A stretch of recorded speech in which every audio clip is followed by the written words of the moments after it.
Imagine living through the winters of the Middle Ages, where the nights were extremely dark. Your village would have been surrounded by vast, deep forests, filled with wolves, wild men, and mythical creatures. Your understanding of the world was limited to what you saw with your own eyes or heard in stories. Unable to read, you had to rely on knowledge from those around you. And no matter how much you needed it, in dire situations like starvation, help was often out of reach. How did they manage to survive these harsh conditions? In this video, we explore what kept medieval people alive through the toughest winters. Preparation for winter. Peasants' houses were typically constructed from wood with thatched roofs, offering minimal insulation. A single hearth struggled to heat the entire home, leaving families vulnerable to the cold. Frozen rivers and heavy snowfall made traveling far nearly impossible, cutting them off from any outside help or trade. These conditions made preparing for winter a matter of life and death. Harsh winters severely limited their resources. Almost everything they had was made, grown, or preserved by themselves. Without adequate preparation, families faced the risk of running out of food, firewood, and other essential supplies. Food. To prepare food for the winter without modern equipment, medieval people used a variety of methods to preserve their food. The harsh winter months made it essential to have a reliable food supply, and different preservation techniques ensured that families could survive until the next harvest. Often unable to keep livestock alive through the winter due to the lack of food for them, peasants would slaughter most of their animals in late autumn, keeping only a few for breeding purposes. Meat preservation was critical. They heavily salted cuts of meat or hung them over smoky fires, creating savory, durable provisions that could last for months. Fruits, vegetables, and herbs were carefully laid out and dried in the sun or air, preventing decay and extended their shelf life. Herbs in particular were often tied in bundles and hung from rafters to dry, preserving their flavors for use in winter stews and medicinal remedies. Similarly, plums and berries were sliced and placed on racks or strings to dry. Vegetables were immersed in brine or vinegar, transforming them into tangy, long-lasting staples. Pickled vegetables provided essential vitamins and nutrients during the winter months when fresh produce was scarce. Grains were the backbone of the medieval diet and were meticulously stored in granaries. These structures protected the precious harvest from moisture and pests, ensuring a steady supply of bread throughout the winter. Shelter. Peasants typically lived in simple, one-room cottages made from readily available materials. The structure usually consisted of a timber frame filled with wattle and daub, a mix of woven wooden strips covered with clay and straw. These walls provided decent insulation, keeping the interior relatively warm in winter. Roofs were thatched with straw or reeds, which offered good protection against the elements, though they required regular maintenance to prevent leaks and deterioration. Inside the house, the central hearth was the focal point. It was used for both cooking and heating, making it an essential feature of daily life. The hearth was typically an open fire located in the center of the room, with smoke venting through a hole in the roof or a simple chimney in later periods. This setup, while smoky, provided necessary warmth and a place to cook meals. Furnishings were minimal and functional. Basic furniture included a rough wooden table, benches, and stools. Sleeping arrangements were equally simple, with straw mattresses placed on the floor or on raised wooden platforms. In some cases, lofts were constructed above the main living space for additional sleeping areas or storage. In some regions, livestock were brought inside the house during the coldest months to protect them from the elements and to benefit from the additional warmth they provided.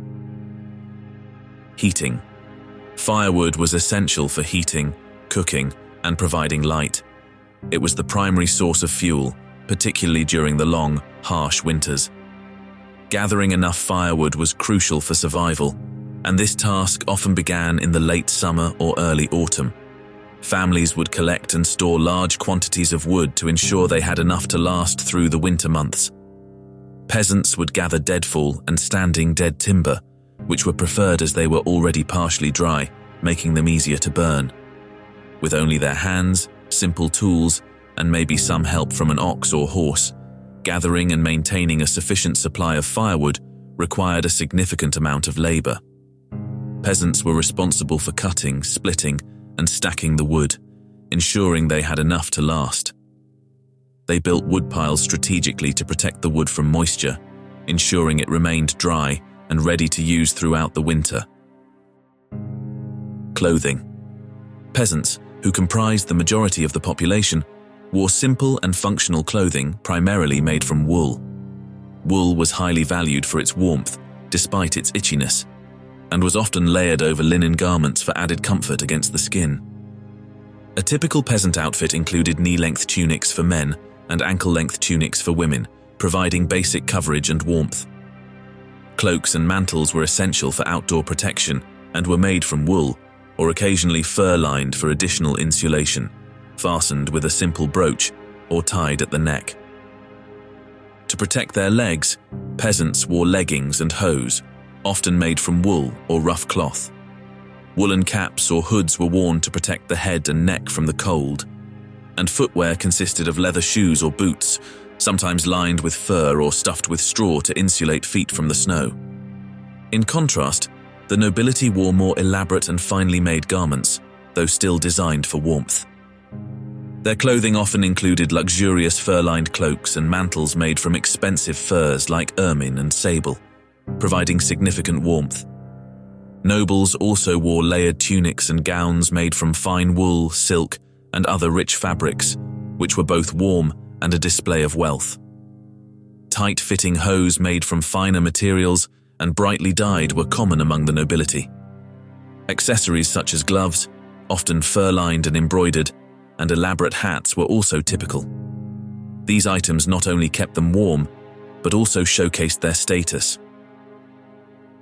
Community.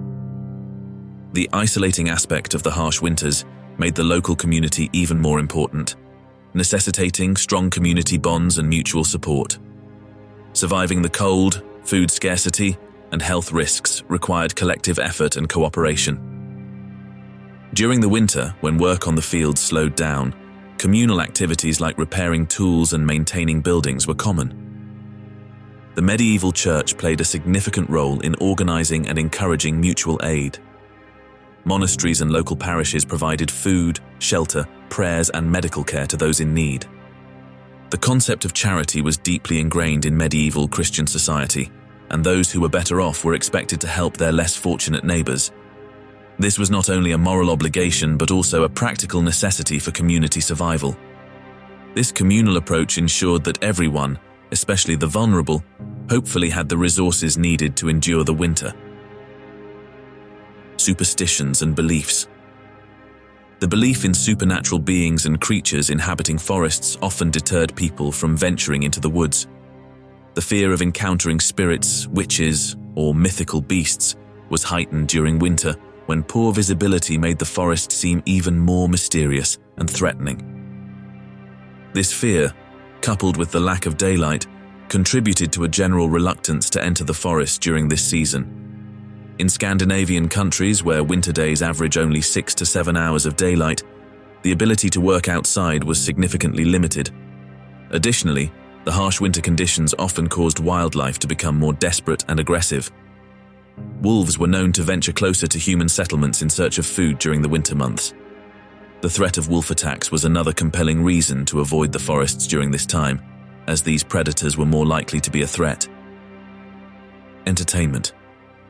During the winter months, people spent more time indoors and needed creative ways to entertain themselves. Indoors, people gathered to play a variety of games such as chess, checkers, and dice. Gambling was a favorite pastime even among peasants, adding an element of excitement to the long winter evenings, as chance dictated fortunes. Work like weaving, knitting, and woodworking provided both entertainment and useful products. Outdoors, they would engage in archery, ice skating on frozen ponds, and engaging in snowball fights, vividly depicted in many medieval manuscripts. Thanks for watching. If you found this look into medieval winter survival interesting, consider subscribing for more historical content. See you in the next video.